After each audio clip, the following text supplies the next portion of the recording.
కనిపించే విలేజ్ అండి. ఈ విలేజ్లో అన్నట్టుగా మనకు ఒక 24 గుంటల సైట్ వచ్చిందండి.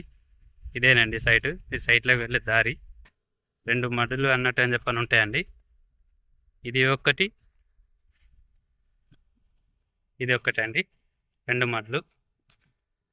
ఆ బార్డరు ఆ చెట్లు కనిపిస్తున్నాయి కానీ పెద్ద చెట్లు ఇట్లా అన్నట్టు అని చెప్పానండి. 24 గంటలు 24 గుంటలు ఉంటుందండి. ప్రస్తుతం రైతు దగ్గర ఉంది సైటు. సైట్ వచ్చేసి వెస్ట్ ఫేసింగ్లో అన్నట్టు అని చెప్పని ఉంటుంది. ఇది ప్రస్తుతం మన సిద్దిపేటకి 11-12 కిలోమీటర్ల డిస్టెన్స్లో అన్నట్టు అని చెప్పని ఉంటుంది. కరీంనగర్ టు హైదరాబాద్ హైవేకి 8 కిలోమీటర్ల డిస్టెన్స్లో అన్నట్టు చెప్పని ఉంటుంది. మన సిద్దిపేట టు రాజన్న సిరిసిల్ల డిస్టిక్ వెళ్ళే హైవేకి 8 కిలోమీటర్ల డిస్టెన్స్లో అన్నట్టు అని చెప్పని ఉంటుందండి. బీటీ రోడ్ నుండి అంతా 150 మీటర్ డిస్టెన్స్లో అన్నట్టు అని చెప్పని ఉంటుంది సైట్ వచ్చేసి ప్రస్తుతం రైతు దగ్గర ఉంది.